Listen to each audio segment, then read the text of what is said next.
Welcome to Wonderland, Alice. All right, so I followed along the tutorial of the Faceless Queen to do this look. So shout out to them. All right, so I'm gluing down my brows with this glue stick, and then I'm using my Beauty Bakerie setting powder to block out those brows. And usually, whenever you're doing this, you have to go in layers. And I used 2 layers because I didn't want my brows to like poke through. Even though I got like thin brows, you can still see them because they black, right?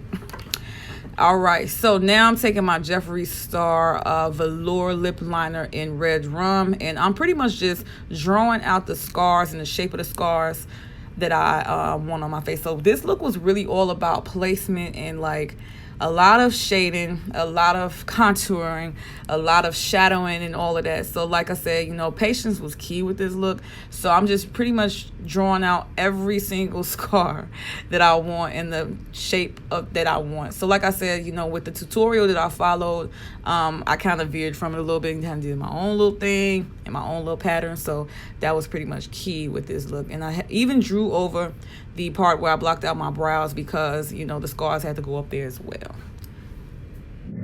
And next I'm taking the red, well, one of the reds from the Mehron Paradise Paint palette, and I'm just pretty much just going over the shape that I drew with the Jeffreestar lip liner. So just pretty much I'm gonna fill those in, but I'm just going over right now with this.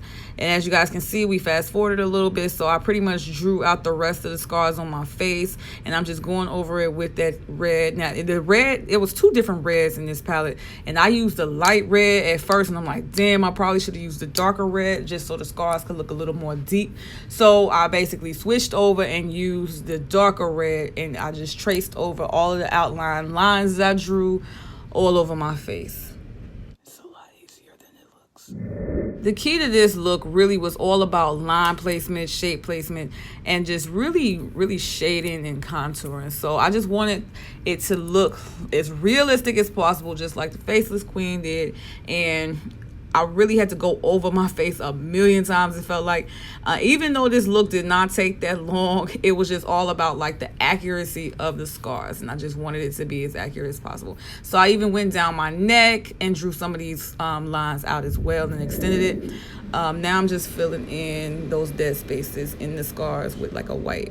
So because the white paint in the palette was turning everything pink, I had to go ahead and use a brown just to tone it down a little bit, because I didn't want to have all these pink spaces, these pink patches within my scars, because it wasn't going to look realistic, you know. So instead, the brown made it look a little more flesh tone, which was great. So I'm glad I had to finesse it, you know. Okay, to really bring this look to life and make my skin look melted, I'm taking ColourPop's concealer in the shade Light 16, and I'm basically going to be filling in the spaces where you see my skin visible, and I'm just going in between all of the scars. This step alone really made this look come to life. Now, in Faceless Queen's tutorial, they did not use this. So basically my creativity had to come into play, and I'm glad that I had this product because I bought it for another client and I put it to use. Look at that. Come on, like there was no liquid latex used in this look whatsoever, and I'm so proud that in the matter of seconds I had to pretty much figure out how am I gonna make this look come to life. What am I gonna do? So yeah, eventually I probably would have mixed 2 different concealers, like a lighter and a darker one, to get this shade, but I didn't need to do that. So that's why I said this look is very simple, you know, and it looks like the skin is actually melted, and that's the look I was going for. So I'm just glad I was able to finesse that, like in the, you know what I'm saying? I finessed that shit, you feel me? Like, ah, okay. So yeah, I'm just pretty much gonna work this until my entire face is covered, and I'm going around my eyes, and then my neck as well is going to be covered with this concealer. And I'm even going over where I drew where I blocked out my brows, because it'll kind of help tie into the look together, you know. You know what I'm trying to say. Y'all know what I'm trying to say. So I'm just going around my hairline and just finishing up all of that. Okay, so we pretty much got our entire face covered now with this concealer, and I'm just taking some more red and just kind of like adding a little bit more to my eyelids, because eventually I'm going to have to put the concealer on the lids too to make everything look melted on the lids, because I kind of like missed out on my lids a little bit. And another thing, I did not use the the water activated paint in the Mehron Paradise paint palette, because I didn't want the colors to like bleed onto, you know, any other colors, and I didn't feel like mixing anything. And plus, I'm just glad I used a concealer for this look, because like I said, you know, it kept everything in place and it just made everything like really pop. So I'm just going over the scars on my neck with the concealer now.